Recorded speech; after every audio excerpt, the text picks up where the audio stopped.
I'm Matt Dixon, and welcome to the Purple Patch Podcast. The mission of Purple Patch is to empower and educate every human being to reach their athletic potential. Through the lens of athletic potential, you reach your human potential. The purpose of this podcast is to help time-starved people everywhere integrate sport into life. Today we're unlocking your potential and opportunity, facilitating a roadmap in which you can participate and excel in a half marathon or of course the mighty marathon distance. In order to be successful, each of us needs a robust platform of health, and that's derived by a set of practices and habits that can help facilitate that with incremental improvements over time. One of the key tools that we use at Purple Patch to narrow down the focus and ensure that we're driving the levers that are absolutely going to drive ultimate successful performance development is Inside Tracker. Because by taking a look inside at your biometrics, we can achieve a personalized action plan to filter out the distractions, reduce the noise, establish control, and ensure that you're prioritizing the elements that are going to help build your platform of health and performance readiness. It's the gasoline on the performance fire. Now, we leverage it at our athletes at Purple Patch. I utilize it myself, and I'm not paid to say that, I should point out. But you can leverage it too. You don't need to be a Purple Patch athlete. All you need to do is head to insidetracker.com/purplepatch. And you can use this sneaky code, PurplePatchPro20. That gets you 20% off everything at the store. I hope you enjoy the show. Hey folks, we are going to get going. Just one more note before we get going with the show. Remember, we are hiring a one-to-one coach right now. We've had a slew of applicants, some excellent people that are going to go forward to the interview process. This is last call. If you are inspired to join our team and you would like to do so, we're going to give you just about 72 hours more to accept new incoming applicants. So feel free to reach out to us, info@purplepatchfitness.com, and on the careers page of the website, we've got the full job description there if you're interested. Okay, enjoy the show.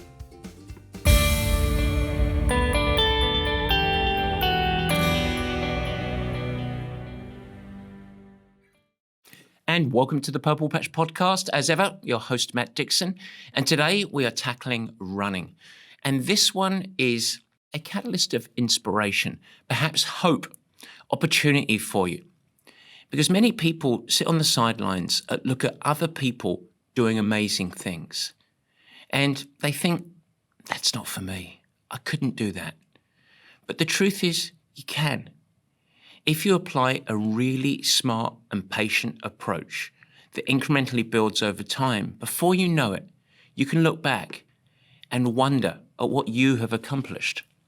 Today, we're going to narrow our focus and we're going to be talking about marathon races. Now, I'm going to include under this umbrella half marathon races, which are a wonderful bridge and sometimes a great destination for many people. And whether you've gone through cycles of injuries where you've tried before and failed, or you just don't view yourself as a runner, let me unlock that today. And I'm going to do it through a couple of case studies. I'm going to primarily talk about two case studies, one of which is a wonderful woman who never thought it would be anywhere in the realm of possibility to finish a race. And the second is an athlete that tried, struggled, and failed a couple of times, but by resetting the approach, has had tremendous success. I think you're going to find their journeys both informative, helpful, and hopefully inspire you to take on a challenge. Now, at the end of this, we're also going to wrap up with my 5-point plan. It's going to help you at least get the traction going.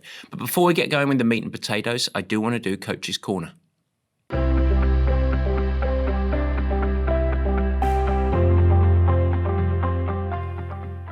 Yes, folks, Coach's Corner, and I've got a couple of things to get going, and then we're going to talk a little bit about super shoes in here. I want to give you my perspective as we're talking about running on those shoes that are a genuine game changer when it comes to running, as long as you use them appropriately. But before we dive into that, I want to tell you about an absolutely amazing event that we've got coming up on June 6th. The official name of this is an Evening of Champions. It's presented by Purple Patch and the PTO, the T100 Race Series, and it is all to benefit the Challenge Athletes Foundation. We are going to be changing lives with this. Now, you have lots of opportunity to participate. You can participate in studio And so that's with us in the bike room at the Performance Center in San Francisco. You can tie in remotely from anywhere in the world, and you can join us at the Performance Center and not ride your bike, because we're going to have an amazing fireside chat. So what's it all about? Well, the first segment of the show is going to be a 60-minute virtual and in-person bike ride with who? Jan Frodeno. Yes, the GOAT. Olympic gold medalist, multiple-time Ironman champion. This guy is the GOAT of triathlon. There's no doubt about it. He is absolutely fantastic, and he is going to be joining on our video platform, two-way video, and you're going to be able to participate. You're going to be able to measure your watts against Jan's. You're going to be able to ask him questions. It is a fantastic experience. Already, we have sold out the in-person studio experience, but you can join remotely anywhere in the world. All we're asking for is a basement donation of $50 to the Challenged Athletes Foundation, and you get absolutely free access to Jan and myself coaching him. We're even going to share the watts as we go on stage. It's going to be a tremendous amount of fun. And you thought, well, that might be the end of it. But no, following that, we are going to welcome some very special guests, because not only will Jan be joining me for a fireside chat, we also get to welcome double Olympic gold medalist Alistair Brownlee, an absolute legend in the sport as well, and the world #1 ranked triathlete Ashley Gentle. Is just a fantastic athlete, storied success, one of the fastest runners in the sport, is going to be absolutely dominant, or has been dominant over the T100 race series. It's going to be a very special night. Now, we've also got Bob Babbitt there, legend of radio and the voice of triathlon in many ways. We have 6-time Ironman world champion Mark Allen joining us. We have a host of other Olympians and beyond. It's going to be a magical evening. The link is going to be in the show notes. And if you can't attend, I would really encourage you to donate to the Challenged Athletes Foundation through that link. Our quest is to try and get 2 kids prosthetics. They're very expensive, and it is going to unlock their lives. This is something that we're really, really passionate about, and it's going to be incredibly powerful for not just those 2 kids, but many more recipients of the donations that we're all going to come together and give. And so I invite you, get to the show notes. This is going to be an incredible evening of entertainment and fun. The bike ride is 4:30 in the afternoon, Pacific Standard Time, so that's going to capture the East Coast, tougher for the Europeans, I realize. And then immediately following, we're going to have a nice happy hour and social, and then we're going to carry on with the fireside chat. Also, we're talking about marathons today. And this episode and this show is really laying a little bit of the groundwork. But I really felt like I wanted to dig deeper into some of the concepts that we talk about, both unlocking the marathon potential, but also breaking through and having huge gains in your marathon performance if you've already completed one. So we decided to host a performance webinar, a marathon webinar. The link is in the show notes as well. You can head to purplepatchfitness.com/nailyourmarathon. That's all one word. So purplepatchfitness.com/nailyourmarathon. I'll put the link into the show notes. But you can learn everything, and we're going to do a deeper dive, but also have an opportunity for probably 20 to 30 minutes to ask me any question that you have around running, marathon training, and beyond. If you want to avoid fatigue, injury, you want to absolutely maximize your results, this is a great webinar. It's free. We're hosting it. And if you can't attend live, and then, of course, you can just enjoy the recording. So head to the link. All the information's there, including when it is. I'm going to force you to go to the link to head there. But it's free, and it's open to everyone, not just to Purple Patch athletes. All right, so with Coach's Corner, promised you a little bit of education here. I want to talk a little bit about the super shoes. You know those ones, the springboards that we go through. As we're talking about marathon and running training, it feels like I should be talking about this. And I don't think we can have a discussion nowadays without questions being asked. And it's all about the super shoes. Are they good for me? Should I get a pair? How should I utilize them? On and on and on. And it happened that recently I was having a long conversation about these shoes with one of the world-renowned experts in this field around the body, works with multiple Olympians, a host of track and field athletes, Dr. John Ball, based out of Phoenix, Arizona. He is the man. He fixes things. When athletes are broken and they don't know where to turn, they head to Phoenix and they utilize John Ball. He is a savant, and I don't say that lightly. He is absolutely incredible. He works with many of the world's best. He's on the cutting edge, and he's just a global expert on the body and running. And so we decided to discuss super shoes and the impact of running performance as well as the human body. Let's first define these shoes. So they are regular shoes, apart from, effectively, inside of them, they've got a springboard, a trampoline. And so when the foot lands on the ground, it's going to receive a springboard effect from the design of the shoe. And that lowers ground contact time, and it also improves propulsion. And so without doubt, there is no argument, and all of the results show it. You've seen it, particularly at the elite end. It makes you faster, significantly. They are, in the world of elite running, a game changer. But here's when things start to get a little compelling, because the challenge for these shoes is that by an athlete using them on an ongoing manner, it actually reduces some of the requirements for the foot and ankle complex. And so, in other words, the trampoline becomes the effective spring over what has traditionally been the spring, which is your foot and ankle complex. And so what starts to occur over time, a little bit like cliff erosion, is the weakening of much of that area, your Achilles and other components, so that ultimately these shoes become a proverbial crutch. And so unless you are running very, very fast, faster than most of the listeners to this show would be, this becomes a core catalyst of injury risk. And this is why at the root of it, we are seeing so many injuries around the calf, the Achilles, a lot more plantar fasciitis, etc. There is an overall weakening of all of those areas. And so we have a paradox here. You've got these shoes that do have a positive impact on speed and performance, but unless you are running very, very fast, there's also an amplified risk of injury. So what should you do? Well, feel free to use them, but I encourage you to be really cautious around their use. I would use them in races, particularly when you're at races that you are able to run quite fast, and only the fastest of speed sessions. What that means for most of our listeners is if you're heading to a track or you're doing a track-like session, intervals that are lasting 200 meters, 400 meters and not beyond. I would not be running tempo in these. I would not be running for extended distances, because training is about preparing your body to run fast, and you want to include all aspects, including ensuring that you've got tissue and muscle rigidity and health, of course. And so the majority of your running should not be in these. They should be in regular, neutral running shoes with some pretty good support. And then in daily life, you absolutely should not be walking around in any type of running shoes. Today's running shoes at all levels, not just the super shoes, but all running shoes, are designed for running. That's right.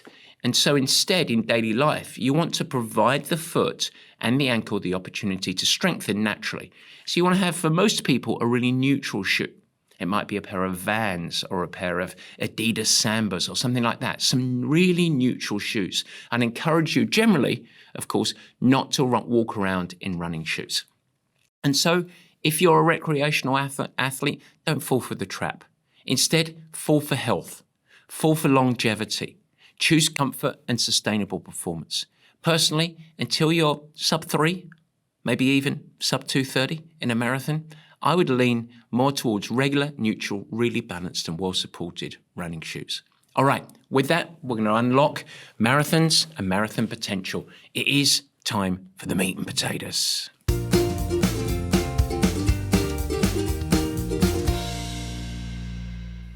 Yes, folks, the meat and potatoes. A marathon. That's not me. I'll tell you something, I could never do that. Well, let me tell you, you can. Really. If you don't see yourself as a runner, if you find running uncomfortable, tough, not enjoyable, if you consistently have tried running but get injured, and then, let me tell you, you can do it. That doesn't have to be who you are or how things go. And you can have fun while you're doing it, while you're taking on the journey. In fact, I believe it can be transformative for you. What I want to do is highlight a couple of case studies. I'm going to start with this first one and then give you a 5-point framework for you to take on a challenge to leave today's show and commence your journey to finish a half marathon or a marathon. Now, in part one, we're going to go through Carol. And Carol's a great case study in someone that, just like how I mentioned, just didn't see themselves as a runner at all. I could never do that, she said. In fact, when I met Carol, she said, I'm not a runner. Declarative, I'm not a runner. Her son, meanwhile, loved running. He ran in high school, college. He's now a keen amateur. He's done all distance levels. But Carol had never been in sport. Exercise was always seen as something that was painful, tough, hard. Not fun, that's for sure. And if she did try and go for a jog or something like that, well, it was that. Not fun, tough, uncomfortable. But she really wanted to take on a challenge when I met her. She wanted to feel success. But running just didn't feel right for her. She tried once and it was tough. So she got injured and at the end of it, she just passed on. So I encouraged Carol to start again from a blank slate. But this time I encouraged her to adopt a different approach. And so here's what Carol's journey looked like in summary. Typically we do these case studies and I break down a profile, then I go through the challenges, then I go through the intervention and the results that come out of it. All I'm going to do is I'm going to go through Carol's journey in this one. And the important part of this is what we did with Carol is we met her at her start line. And that's the really important point. To have a really honest point of reflection and understand where you're at and start from there. Because the ending of this story is about building mini victories from your start point. So when I reviewed Carol's practices and habits, there was clearly plenty of room for improvement across everything, whether it was her training plan that was pretty much non-existent, her eating habits and nutrition, her fueling around any exercise she did, her hydration, her sleep, her organizational effectiveness. There was a lot. It didn't reek of high performance. It didn't reek of being an athlete. But also I understand that for anyone, it's absolutely impossible to transform these things overnight. And even worse would be to try and do everything at once. Your nutrition's not good, your sleep's not good, we need to change hydration, let's get exercising. Boom, it can quickly become overwhelming. And so in Carol's case, meeting her at the start line, I didn't ask her to evolve too much at all. Instead, meeting at the start line, we started with simple actions. So what did that look like for her? There was 0 running. What she did was walk daily around her neighborhood and in the trails on the weekend. Now, she lived in a variable terrain neighborhood, a little bit hilly, and every single day, sometimes a little bit longer, sometimes a little shorter, she would adopt the practice of steps, nothing more than that. Twice a week, she integrated the baseline strength sessions. So she did a couple of strength sessions. And in order to facilitate that, she recruited a personal trainer to help her once a week, and then she did another session alone. So she did get some external help, and that helped with a little bit of support and accountability. And then I just asked her to do one simple thing. Every time she went for a walk, every time she did a strength session, I wanted her to consume calories afterwards, based around protein primarily, a little bit of starchy carbohydrate as well. And that was it. And that's what we started with. And I said, what we're looking to do here is we're looking to get going. I don't want you to think about destinations, end zones, finish lines. I just want you to get going. And incrementally, over time, what we're going to do is introduce new things when it's appropriate so that you can begin to slowly modify behavior, develop positive habits, and feel a little bit of success and validation, mini victories as I like to call them. And so Carol did a great job. She adopted, she benefited from the personal training that she did. She would occasionally as well come into our group strength coach sessions. They're in the Performance Center here in San Francisco. And that was really nice from a social component and added support and accountability. And it became sort of a part of her social hour. And from there, over multiple weeks, the validation was not, are you getting faster, are you getting stronger, but it was, how do you feel? And she felt energetic. She felt a little bit better. She felt connected. And that was a time organically where then we could, although programmatically, of course, add to the puzzle a little bit, start to introduce more things and progress. So the second sort of phase of elements, after about 6 or 8 weeks of this, is we started to shift and adopt some different practices in nutrition. We increased her daily protein. We started to reduce the amount of sugar that she was consuming that was creating all sorts of stress reactions. And we added more vegetables and fruits into the overall equation. So that was a pretty easy supplement for her. And then we transitioned from not just walking daily, but we did something that I called walk with run breaks. So the first steps of running on this journey, she would continue to walk around the neighborhood, but she would just do little mini walk breaks or run breaks in there.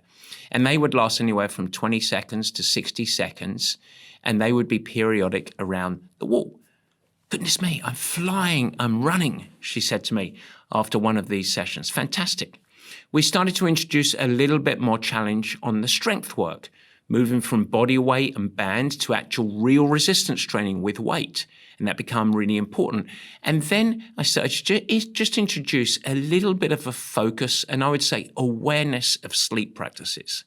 Looking to try and consume calories not too close to her bedtime, making sure that she would have a pretty regular bedtime when it was at that. So some really simple habits that we introduced. And these incremental add-ons had a certain yield, and that was she felt better. It was easier to introduce these elements because she already had got the ball rolling a little bit. It was already integrated into her life. She had a little bit of habitualization around this, and so it was just an easy add-on, incremental, almost add-on to this. And so we stayed here for quite a while, for another few weeks, and we just stabilized and stabilized and stabilized. And by now, Carol was 3 or 4 months into the program. She had a really consistent practice. She certainly was at very low risk of injury, and we didn't have any niggles or pains. But she did start to feel better. We also started to see a little bit of an improvement in body composition, daily energy, cognitive function, those sorts of things. So then was the time that we could start to progress again. And the next layer for Carol was to introduce accountability. And so she became an active member in our community. And this is the first time that I started to really think about training Carol. And so we refined her fueling, a few practices around that. We started to extend the duration of her running breaks, where it was more a balance of run and walk, rather than walking with little run breaks in it. And we started to develop some conditioning. And the modality that we used for that was a multi-sport approach. Rather than just extending up the intensity or the duration of her running, instead we added different modalities in there. We did a little bit of rowing because she had a rowing ergometer in her house. And then we decided to come once a week to the Purple Patch Center, and she participated in our bike sessions. Now in there, you've got some elite athletes, some very serious triathletes, but we've also got 70-year-olds that are looking to improve the quality of their life and people just like Carol. So it was a really welcoming environment. And we started to actually train her. Those were very, very challenging, but she started to have success and she was doing it with like-minded people, and that really helped. And so over 6 months, that was it. And it was a journey that not only improved her energy and her overall health, but it also started to introduce incrementally some really positive habits, which just changed the way that she was going about her life. We had an addition of little mechanisms of support and accountability and community in there. But you know what the real driver was? Confidence. She felt better and she felt accomplished. It wasn't too much too soon. She didn't try and swim through the tsunami wave. And so we saw this become routine, a part of life. And she'd built a series of mini victories. And in fact, she even went and completed a couple of little 5Ks and one 10K. And it was just really fun. And it was from then this starting point that took some months to get to happier, healthier, more in control, greater resiliency, that then she could shift and feel ready to say, I want to see if I can go and do this. It still scared the bejesus out of her. She still had serious doubts, and that's okay. It's healthy to have a little bit of a challenge and a fear and a wonder of, can I really do this? That's what a big, hairy goal is. But we'd got to a point, and the truth is Carol had got herself to the point that she was ready to even entertain the opportunity. And so she chose a race called the Tunnel Marathon in Washington. It is a flatter race, slightly downhill for much of it, and it has the majority softer surface. So it's better on the joints. But it was still pretty big and no less intimidating. So what we did to prepare for that was, she of course retained walk breaks in there. She started to dial up intensity via multisport, so harder and harder in the bike sessions, occasionally some short, hard sprints, so that we could develop the cardiovascular conditioning, but via modalities that were non-weight bearing, or at least low weight bearing. And she built resilience through not these huge over distance runs to get ready for this one single day event, but via frequency. And then we would add in some longer hiking, so she was on her feet for a long time, even some trail runs that integrated some hiking, so that we could get the resilience and the time on feet, said in a very unscientific way. She went to the Tunnel Marathon, and her goal, it was quite humble. She really wanted to go somewhere around 6 hours. She thought she might be able to do that. She maintained walk breaks throughout the race. She aimed for a really consistent pace. In fact, her training or racing strategy was what I have utilized and talked about on the show many times. I asked her to go and train all day. She fueled, she hydrated because she had a strategy and understanding in that. She chatted to others all the way. She's a conversationalist. You know what she did? She finished in under 5 hours, more than an hour ahead. And you know what she wants to do now? She wants to do it again and again. So what were her lessons? What can you draw from that? Well, the first primary thing from Carol's case study, start at your starting line. Don't just sign up for a marathon and start training for it. Go on a journey. Give yourself some space. And by taking on the journey and beginning from where you're at now, you've got a much greater opportunity for long-term success and enjoyment. And ultimately, the rewards are greater. Second big lesson, don't start by changing everything. It's over-consuming, it's overwhelming, it's destined for fail. Instead, be patient. Incrementally add into your recipe. The third lesson, your goal might be running.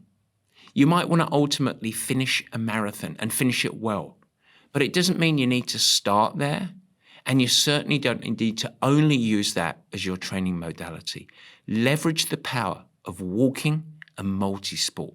For the vast majority of folks, just like you that want to do this stuff, it is a huge key to unlock. And under that banner, number 4, realize walking is not an act of desperation. It's not a sign of failure.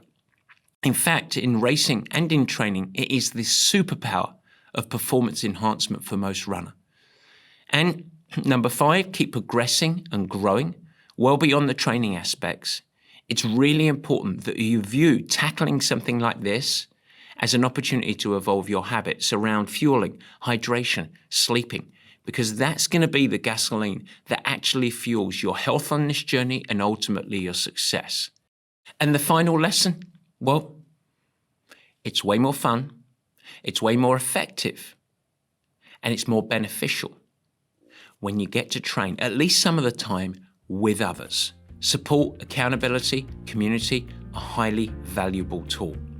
And so if you listen to Carol's story and you see a little bit of yourself in there, remember, you can do it. You can do it. You want to run a marathon. Well, how many hours should I do? How should I fuel? What should I eat? Do I need to drop weight for this thing? What running shoes should I wear? How am I going to avoid injury? Everyone gets injured, I hear. How much speed work should I do on the way? There are endless questions.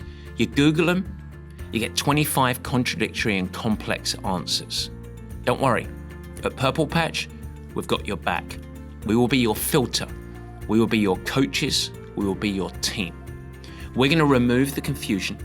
We're going to give you time back, and we're going to drive you to deliver results, not just in sport, not just success in a marathon or half marathon, but in broader life. We're going to allow you to get maximal results from the effort that you put in.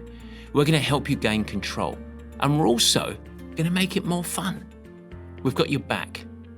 And here's how we can help you. 3 simple steps to unlock your potential. First, set up a complimentary consultation with us. We're going to ensure that you're on the best path for you. Second, get going with the program. The first steps are always the scariest, but they're also the best, the most critical ones. And you can be on the program within minutes. And finally, it's risk-free. Don't worry, if you're not enamored, and we're pretty sure that you will be, but if you're not, we've got your back with a 30-day money-back guarantee. info@purplepatchfitness.com. Reach out, let them know that you heard about it on this show, and we'll set up a call in the coming day or so. All right, let's get back to the show.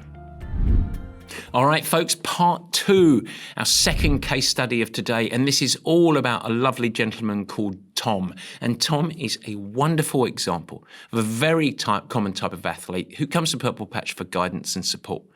He regularly integrates running into his fitness regime, and he stays relatively consistent throughout that. And he decided not so many moons ago on a whim to set a goal for training for and completing a marathon. And he was confident. He had a good baseline fitness. He was always inspired by the goal. So he thought, let's do it. And he kept his baseline fitness up. And then about 12 weeks before, he put a stake in the ground. And he said, I'm going to get onto a training plan. And so what he did, as many training programs suggest, is he started at his baseline, and then he did a very simple mathematical equation. Every week, he just added 10% on top of the program. A little bit more, a little bit intensity. He began to add some intensity into 1 or 2 of the sessions every week. And along the journey, he also entered a 5K and a 10K. He had a pretty narrow focus on performance. He was simply adding running mileage, following the plan with no other changes across life. And this is really typical behavior that we see. And it was going well until it wasn't. 5 weeks out of the race, he pulled his Achilles tendon. That's right below the lower leg of the calf going into the ankle. You have that little rope type thing at the back of your foot. Strained it, absolutely out from running. He stopped running completely. In fact, he couldn't run, and he desperately rested. No running, no activity. And after 3 weeks of being sidelined with no or little proper training, he gave up. A few months later, Tom returned. He chased, as he called it, redemption. He registered for another event, and he took a similar approach. And this time, just 2 weeks before the race, he pulled his hamstring. It was his hamstring on his opposing leg. And once again, he failed to finish. And so when we met Tom, he just correlated marathon training with injuries. And that's understandable. He was 45, and he said to me, I'm absolutely unable to get race ready with a normal plan.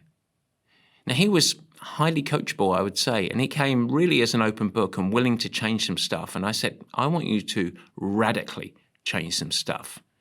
And so he began with Purple Patch last February. So this is a story that's more than a year back in history now. So last February of 2023, as I'm recording this. And what we did with Tom when he came on board is we asked him not to enter a marathon. And that was his goal. That was his ambition.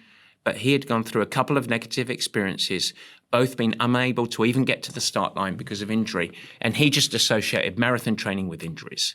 And so instead, I asked Tom to have an incremental approach. And I asked him for 8 weeks, 2 months or so, in which I was going to help him build habits. So running consistency was the key. And I also encouraged Tom to add, beyond running, a multi-sport element. And he chose rowing ergometer and a Peloton, so the stationary bike, basically. Now, over the course of the winter months, I should add, he also introduced a little bit of cross-country skiing because it was the winter months and he had mountain access, and so he really enjoyed those. So we had about 2 months of cross-country skiing, but the predominant multi-sport addition was a rowing ergometer and then once or twice a week, a Peloton, a stationary bike. So fantastic.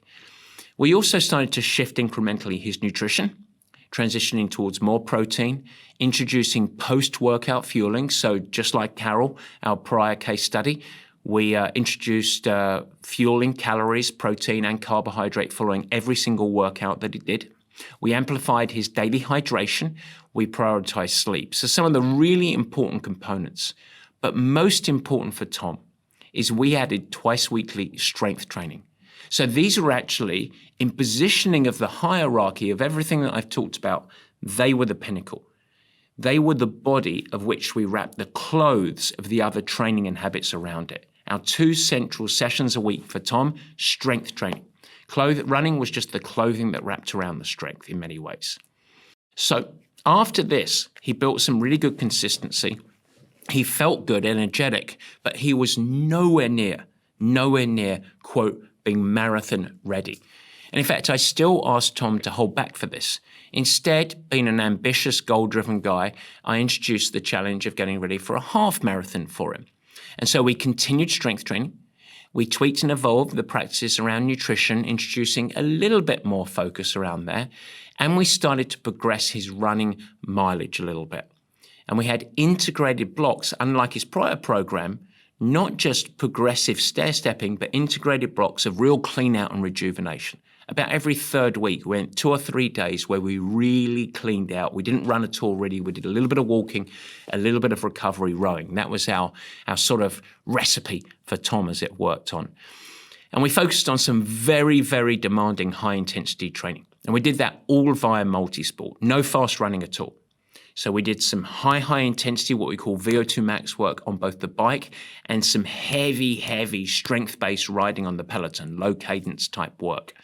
And every single one of his training sessions, no matter how short the runs were, integrated walk breaks, something that he had never done before. And in the course of the half marathon, he said, well, I'm definitely underrun. I'm not sure what's going to happen, but I'm a racer, so I'll go and give it my best. And of course, the result, he had a PR. And at the end of it, he wasn't destroyed. And then finally, as he's gone on this journey, he's built resilience, he's built habits, he's had validation from running a fast half marathon. It was then about 14 weeks before a December race that we encouraged him to enter that we started to shift the focus and even introduce the word marathon. And how we went about this was not to suddenly deviate and throw the baby out with the bathwater and do a classic marathon training program. Instead, we evolved the approach that had already been successful. So we aimed to maintain consistency. We continued on with the strength program. We had a retention of the established habits of nutrition, hydration, fueling, and we leveraged multi-sport. He went through that entire year last year without a single setback, niggle, or injury. He completed his first marathon and was over the moon. Of course, then he recovered, and you know what happened. He wanted more. He wanted to get better. And so he decided to enter a spring marathon relatively recently, just a month or so ago, the Paris Marathon. He prepared in very much the same way. But in mid-January, and this can happen because it's not foolproof, he did get a niggle, the first niggle. And he had a really mild Achilles and almost a little bit of plantar fasciitis. If you've ever had that, you don't want to get it. It's an incredibly frustrating little niggle and injury. But unlike his prior experiences, he didn't stop training. Instead, what we did is we amplified the multi-sport. He did some additional Peloton, some added rowing, we did some hill-based walking, and then we radically lowered the run mileage. In fact, we almost did walking with running breaks. You heard that in the last case study a little bit. And it took him 2 to 3 weeks, maybe, a little bit of confidence erosion there with lower running, but he still progressed in the other areas. And gradually we ramped back up into running. And he went to Paris, and he went again with a no expectations mindset. He had a couple of weeks where he just had that really mild setback. But the key was that he didn't decondition the other areas of his body. He continued to progress. And so he felt underrun. But as a coach, I was really confident. Well, you know what's happening now? He's starting to think about Boston because he qualified. He went to Paris and he had a marvelous breakthrough performance. He was performance ready with some out-of-the-box thinking. More importantly, Running is a part of his life now.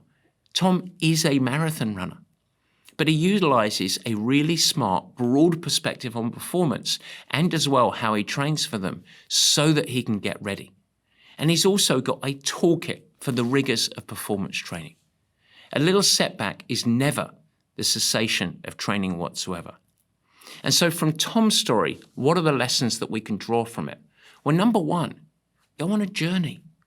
Grabbing a 10 or 12 or 14 or 16-week marathon plan off the shelf is never optimal for success. Number two, think more broadly.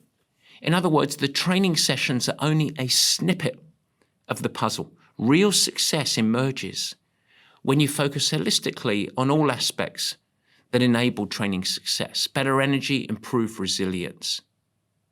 And yes, running, the lesson 3, is important to becoming a better runner and be successful in marathons. Ultimately, you do need to run, but multi-sport can play a key role in your global preparation, both in terms of muscle resilience and cardiovascular conditioning. Number 4, injuries, setbacks, they are not a part of running, but they can happen. And if they do happen, that doesn't mean you stop training. Continue to train. You just need to think out of the box on how. You need to break it down and focus on the things you can control and you can activate. There's nearly always a way to keep progressing, even if you can't run. And finally, the lesson from Tom, integrate this. There is no race that should be the start and end line of your performance journey. And embracing that journey will deliver better race results, but also help you in your enjoyment in life. Folks, we've spoken a lot today about all of the components that make up success in your performance journey. It's so much more than a plan. That's why I always think about Purple Patch as being a human-based coaching company, a set of experts that are going to help you as humans make real decisions and smart decisions about your journey. We have unparalleled experience in guiding time-starved athletes to sporting goals while also amplifying all other areas in life that they can show up for. We'd like you to outperform through some really smart training that actually dances and works with life demands rather than compete against them. A real coaching team, humans that have your back and will guide you, and extensive education and guidance across all of the aspects of performance that we talked today. We like to take the complex and convert it into simple, effective, and actionable. And it gets you the results that you want, but you're also going to get time back. We've got 3 steps to get going. Firstly, set up a complimentary consultation. We want to understand your goals, who you are. We also then can get you on program, step number 2, within minutes. And you can become a part of our community with just a few very simple steps. And finally, we're so confident that we're going to unlock your performance and enable you to have more fun than you ever imagined doing it, that we've got your back. If you don't feel like it's for you within the first 30 days, we're just going to give you your money back. It's absolutely risk-free. Feel free to reach out, info@purplepatchfitness.com. All right, back to the show. And finally, guys, the wrap-up. With that, I ask you, do you have the itch? Can you really take this on and finish a marathon or a half marathon? Well, I'm here to tell you, you can. Here are 5 steps that are non-negotiable for you to implement. Now, all of these I'm going to go into great detail in our upcoming webinar on the topic, and I'm going to leave that in the show notes. Remember to register there. But at least today, let me give you some perspective and some actions that you can take coming out of today's show. Number 1, absolutely non-negotiable. Start at your starting line. Embrace a journey. A marathon might ultimately be your goal, but the true reward of this, personal transformation, that takes time. And it's also the place where the fun emerges, where it's actually shifting how you live your life. And so this is the component that's so important. Don't rush it. Embrace incremental and smart approaches to build your health, your resilience, and finally, your readiness for the goal. Start at your start line and embrace the journey. Too many people rush into it. Lesson number 2, I encourage you to adopt a really broad perspective and mindset when it comes to that word performance. Preparing for a marathon is never just about the running. That's actually the really simple part of this. If you really want to yield the rewards and nail your goal without breaking yourself, and then you're going to need to develop the practices and habits around the supporting elements that improve your health, your energy, your consistency, your overall performance readiness, your tissue health. And these components should be a part of your program and approach. In fact, I don't believe the answer for you being successful in a marathon is about training for a marathon. Instead, it's about adopting and modifying existing behaviors so that you can lay the foundation so that then you can optimize your training. And remember, none of this that I'm talking about should be shackling. You don't need to be obsessed. You don't need to become one of those weirdos. Instead, you can actually build practices and habits that create a framework for you to unlock effectiveness and ultimately be successful. Lesson number 3. Make sure that you embrace a multi-sport approach. This is proven. We have seen it across all levels. If you think about running readiness, you've got cardiovascular conditioning, you've got muscular endurance, and you've got specific training to get you ready for the demands of any event that you're going to do. Great. Those are the 3 components. In the rule book, there is no rule that states that in order to develop each of these components, you must do it within the sport of choice, in this case, running. In fact, it's better not to, in my opinion. You can hit the really high intensity work through low or non-weight bearing sports, and that radically reduces risk. It also amplifies recovery and helps with consistency. You can build muscular resilience, not just through massive over distance that are riddled with risk, but instead really short and frequent work. And you can ensure that you start to build a recipe that enables you to integrate this into your life, not feel overwhelming, and unlock the key to anyone's high performance. And that's a single word: consistency. It's really helpful. Lesson number 4 of 5, dump the mindset around miles and hours. If you're doing it right, you're not even focusing on the number of weekly miles, the number of weekly hours. That's an irrelevance to me. You're certainly not blindly progressing your training by some algorithm, 10% per week. Instead, you're building resiliency through consistency over many, many months with a plan that suits, integrates, and is dynamic enough to work with the ebbs and flows of life. Life is not a spreadsheet, so don't follow a rigid spreadsheet when you're trying to get ready for any sort of events. This takes a little bit of bravery, but it is the route for you to unlock your effectiveness. And finally, if you want to run fast, whatever your version of fast is, you better fall in love with walking. Unless you are extremely fast, with great running form, you will be integrating walking to unlock your best results. It is not a sign of desperation. It is a strategic tool to deploy to reduce injury risk, maximize training consistency, and get the greatest yield ROI of speed return on the race course. We see it at all levels. It's a massive unlock. We've had athletes qualify for the Olympic marathon trials integrating walk breaks. Last year, I had a guy go 2 hours and 36 minutes at the New York Marathon with 5 or 6 walk breaks in his race. So this isn't just for the slow pokers, as you like to call yourselves.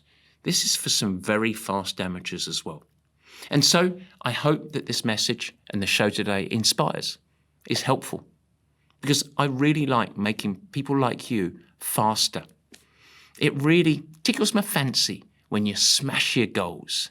But I'm most happy when you crack your code, you unlock your consistency, you find the journey joyous, and you remain injury-free.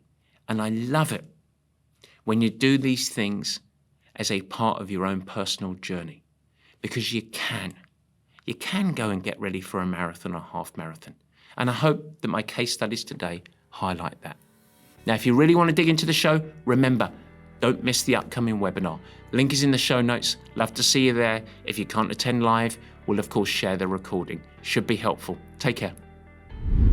Guys, thanks so much for joining and thank you for listening. I hope that you enjoyed the new format.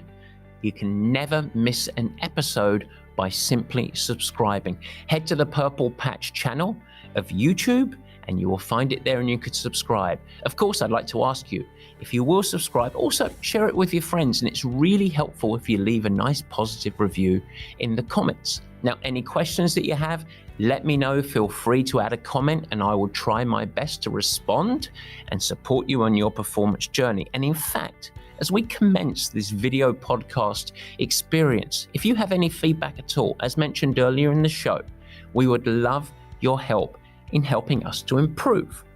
Simply email us at info@purplepatchfitness.com or leave it in the comments of the show at the Purple Patch page and we will get you dialed in. We'd love constructive feedback. We are in a growth mindset, as we like to call it. And so feel free to share with your friends. But as I said, let's build this together. Let's make it something special. It's really fun. We're really trying hard to make it a special experience. And we want to welcome you into the Purple Patch community. With that, I hope you have a great week. Stay healthy, have fun, keep smiling, doing whatever you do. Take care.